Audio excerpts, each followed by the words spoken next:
Kalau hanya husnuzon dan ridho tanpa usaha dan ikhtiar, namanya Jabariyah. Jabariyah aliran sesat. Setelah berusaha, berikhtiar, ternyata tidak sesuai dengan kenyataan, maka kita serahkan pada Allah. Pertama, husnuzon. Kamu nggak jadi nikah dengan dia, kamu kemarin yang ngantar dia ke kampus ini kenapa? Husnuzon pada Allah.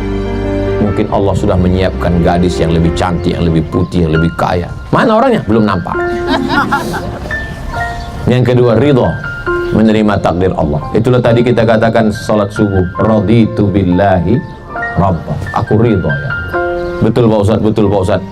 Saya dulu punya calon suami putih, hidungnya mancung, matanya biru, rambutnya merah, macam rambut jagung.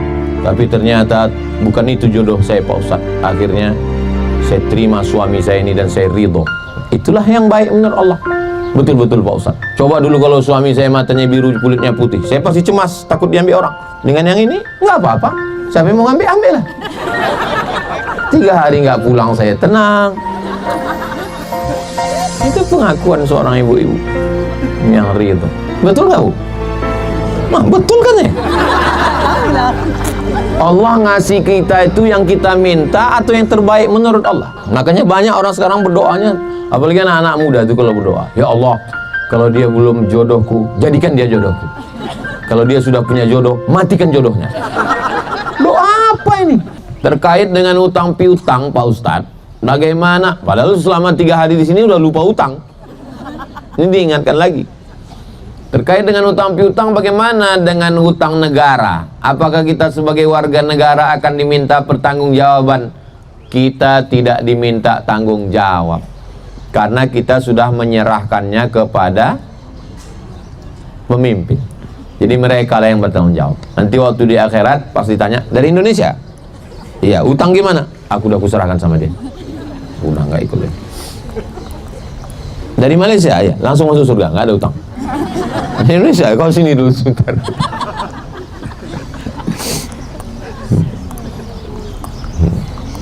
Pas saya lewat ditanya, dari Indonesia? Iya, tapi saya sering ceramah di Malaysia sih. Tetap di sini juga kata. Jadi semua udah kita serahkan kepada pemimpin. Itulah beratnya tanggung jawab jadi pemimpin. Hisapnya paling lama. Hisapnya paling lama. Makanya kepada anggota yayasan saya kasih tahu, yayasan rekening jangan satukan operasional dengan wakaf, karena nanti kita sebagai pembina ini lama hisapnya di akhirat. Apalagi ustadz, yang sampai ustadz mengatakan pemimpin-pemimpin kita hisapnya nanti lama di akhirat. Pas di akhirat sama. Jumpa sama bupati, wali kota, gubernur. Ustadz di sini juga. Itulah. Kami kira ustadz sudah selesai. Banyak laporan nggak selesai. Itu tadi dari Almira Travel. Sekarang dari Taibah Travel. Apakah umroh itu wajib ke Raudhah? Umroh itu rukunnya 5. Pertama niat, kedua tawaf, ketiga sa'i, keempat tahallul, kelima tartib. Tartib artinya berurutan, tawaf dulu baru sa'i. Jangan sa'i dulu baru tawaf. Itu namanya umroh sungsang. Jadi ke Raudhah, ziarah ke makam Nabi tidak ada hubungan dengan umroh. Jadi kalau ada orang datang tawaf, sa'i, tahallul, tartib, selesai pulang, tapi dalam hati masa iya nggak ziarah ke makam Nabi. Ziarah ke makam Nabi ini dimasukkan dalam program umroh. Haji juga kemari jamaah 8 hari 8 malam untuk ngambil arba'in. Dia adalah salah satu bentuk penghormatan kepada Nabi Muhammad sallallahu alaihi wasallam. Bagaimana menenangkan jamaah yang tidak dapat tasreh ke Raudhah? Pertama, tarik nafas panjang.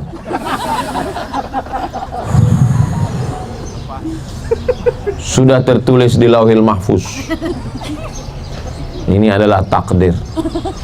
Lalu jamaah mengambil kayu, dipukulnya kepala pengurus. Kenapa kau pukul? Ini juga takdir. Kau bilang aku nggak bisa ke Raudhah, takdir kan ya? Ini juga takdir, udah tertulis juga. Ini pun udah tertulis juga di Lauhil Mahfuz.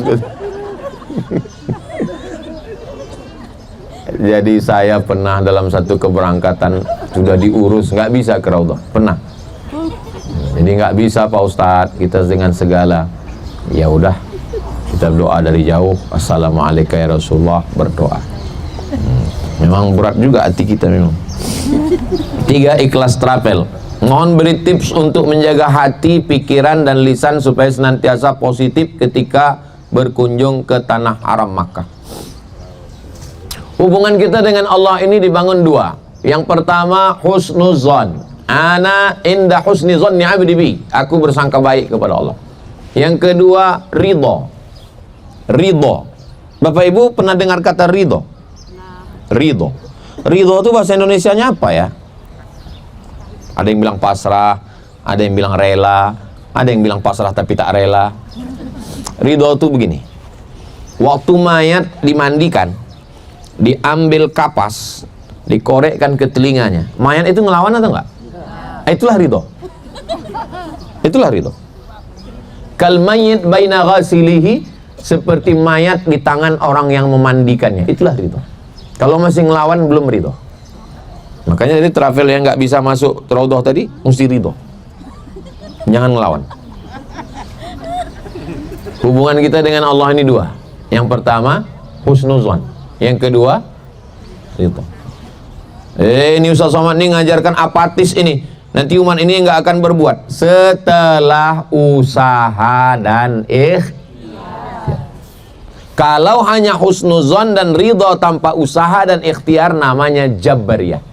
Jabariyah aliran sesat. Setelah berusaha, berikhtiar, ternyata tidak sesuai dengan kenyataan, maka kita serahkan pada Allah. Pertama, husnuzon. Kamu nggak jadi nikah dengan dia. Kamu kemarin yang ngantar dia ke kampus ini kenapa? Husnuzon pada Allah. Mungkin Allah sudah menyiapkan gadis yang lebih cantik, yang lebih putih, yang lebih kaya. Mana orangnya? Belum nampak. Yang kedua, ridho, menerima takdir Allah. Itulah tadi kita katakan salat subuh, raditu billahi rabbah. Aku ridho ya Allah. Betul Pak Ustadz, betul Pak Ustadz. Saya dulu punya calon suami putih, hidungnya mancung, matanya biru, rambutnya merah, macam rambut jagung. Tapi ternyata bukan itu jodoh saya Pak Ustadz. Akhirnya saya terima suami saya ini dan saya ridho. Itulah yang baik menurut Allah. Betul-betul Pak Ustadz. Coba dulu kalau suami saya matanya biru, kulitnya putih, saya pasti cemas, takut diambil orang. Dengan yang ini nggak apa-apa. Siapa yang mau ngambil, ambil lah. 3 hari nggak pulang saya tenang. Itu pengakuan seorang ibu-ibu yang ridho. Betul nggak Bu? Nah, betul kan ya?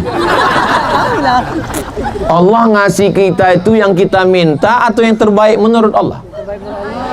Makanya banyak orang sekarang berdoanya, apalagi anak-anak muda itu kalau berdoa, ya Allah, kalau dia belum jodohku, jadikan dia jodohku.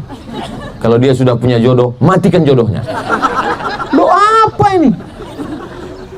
Berdoa itu minta yang terbaik. Kalau baik dia menurut agama saya, baik dia menurut iman saya, baik bagi saya, berikanlah ya Allah. Kalau tidak, maka kau kuatkan hati saya menerima takdir. Begitu mintanya sama Allah. Ini kok malah memaksa Allah. Kasih Allah, kalau tidak aku nggak sholat nih.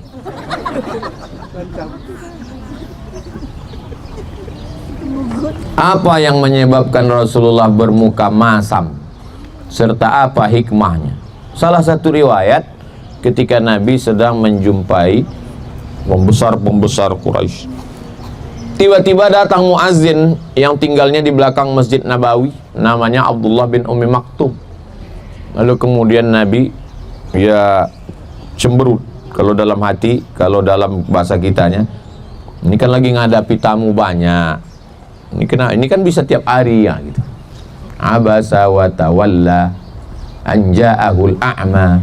Dia bermasam muka dan berpaling ketika datang seorang yang buta kepadanya. Riwayat itu tidak menjatuhkan harkat martabat Nabi. Riwayat itu mau ngasih tahu ke kita bahwa Nabi SAW itu dia tidak mungkin salah. Belum aja ngomong, baru raut wajah saja diluruskan, dibenarkan oleh Nabi Muhammad, oleh Allah Subhanahu wa ta'ala. Nabi Muhammad itu nggak mungkin salah, tidak mungkin salah. Baru terlintas sedikit aja langsung diluruskan Allah. Itulah makna wallahu ya'simuka. Allah menjadikan engkau maksum, terpelihara. Kita bagaimana?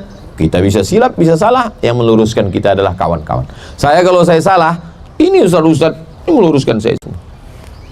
Mereka meluruskan saya. Kalau lewat aja waktu ini mereka habis waktu ustaz. Cepat ustaz, kita mau foto lagi nih. Satu lagi tengah. Apakah takdir yang terjadi sama diri kita itu ada kaitannya dengan dosa-dosa yang pernah kita lakukan sebelumnya? Dzalika bi anna Allah lam yakum mughayyiran ni'matan an'amaha 'ala qaumin hatta yughayyiru ma bi anfusihim. Allah sudah mau ngasih kita nikmat satu gelas teh. Satu gelas teh sudah mau kasih kita. Tiba-tiba kita buat dosa, lalu Allah robah teh itu nggak jadi. Gara-gara dosa. Dosa bisa menyebabkan batalnya nikmat. Itu makna dzalika bi anna Allah lam yakum mughayyiran ni'matan an'amaha 'ala qaumin hatta yughayyiru, sampai mereka merubah. Bisa dirubah. Itu teman saya Pak Ustaz nggak pernah sholat, nggak pernah puasa, nggak pernah umroh, kok rezekinya lancar. Itu namanya istidraj. Lebih parah lagi, dikasih seperti nikmat padahal sebenarnya adalah laknat. Na'udzubillah. Apa tadi kelanjutannya Ustaz? Apakah ini azab atau ujian? Apakah ini azab atau ujian?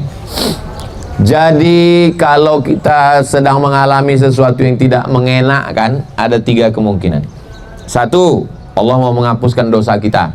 2, Allah mau mengangkat derajat kita. 3, sebetulnya kita udah masuk dalam surga Jannatul Firdaus, cuman amalnya kurang. Syarat masuk Jannatul Firdaus 1 kilo, amal kita masih 9 on, kan kurang 1 on. Nah, 1 onnya itu dikasih diuji, kalau sabar kan jadi full 1 kilo. Nah, itulah makna ayat innama yuwaffas sabiruna ajrahum bighairi hisab. Orang yang sabar amalannya full penuh, itu maksudnya. Orang yang sabar amalnya penuh. Jadi saya selalu kalau aku udah sholat, aku udah puasa, aku sudah berusaha jadi orang baik, kok datang begini, berarti ada 3 kemungkinan. Mungkin Allah menghapuskan dosaku, mungkin Allah mau mengangkat derajatku, mungkin Allah sudah tempatkan aku dalam daftar penghuni surga Firdaus, cuman kurang. Itulah lagi-lagi husnuzon. Kita mestinya ketiga itu, bukan yang lain. Ini jangan-jangan aku kena santet ini. Mencari-cari kesalahan orang. Kebanyakan kita kalau terjadi sesuatu mencari kesalahan orang, karena pendidikan dari kecilnya udah begitu. Anaknya jatuh, lantainya yang dipukul. Jahat lantai. Menyalahkan orang. Nah, jadi kesalahannya ada pada kita. Demikian, mudah-mudahan Allah berikan kebaikan. A'udzubillahi minasyaitonirrajim. Bismillahirrahmanirrahim. Alhamdulillahirabbil alamin. Allahumma shalli ala sayidina Muhammad wa ala ali sayidina Muhammad. La tada'lana dzamban illa ghafartah. Pulang kami dari majelis ilmu ini dalam keadaan bersih dari dosa-dosa. Wala dainan illa qadaitah. Tolong kami lepas dari hutang piutang riba. Wala maridan illa syafaitah. Saudara kami yang sakit, angkat penyakitnya. Wala mayyitan illa rahimtah. Yang meninggal dunia, lapangkan kuburnya. Wala aziban illa zawajtah. Berikan jodoh anak saudara kawan kami, orang-orang baik, orang-orang yang soleh dan solehah. Wala aziban illa zawajtah. Berikan keturunan anak penghafal Quran, mujahid fi sabilillah. Wala musafiran illa wasaltah. Yang musafir sampai ke tujuan dengan selamat. Wala mumtahinan illa najahtah. Yang ujian berikan lulus dengan nilai yang terbaik. Wala hajatan min hawaijid dunya wal akhirati laka ridha walana fiha salah. Segala hajat dunia, hajat akhirat baik bagi kami dan engkau ridha. Illa qadaitaha wa yassartaha. Tunaikanlah dan mudahkanlah ya Allah. Allah marzuqna ziyarata baitikal atiq. Berikan kami rezeki supaya kami, anak cucu kami bisa berhaji berumrah ke Baitullah. Allahumma kama jama'atana fi hadzal makanil mubarak fajma'na ma'al habibil mustafa fi jannatikal ula. Sebagaimana engkau kumpulkan kami hari ini di kota Al-Madinah Al-Munawwarah, di kota Makkah Al-Mukarramah, kumpulkan kami nanti di surga Jannatul Firdaus.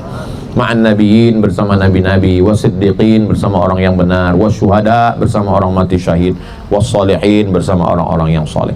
Allahumma khtim lana bi husnil khatimah wa la takhtim alaina bi su'il khatimah. Rabbana atina fid dunya hasanah wa fil akhirati hasanah wa qina adzabannar. Wa sallallahu ala sayidina Muhammad wa ala alihi washabihi wasallam walhamdulillahi rabbil alamin. Taqabbalallahu minkum minna wa minkum taqabbal ya karim. Terima kasih segala perhatian. Mohon maaf segala kesilapan dan kekhilafan. Wassalamualaikum warahmatullahi wabarakatuh.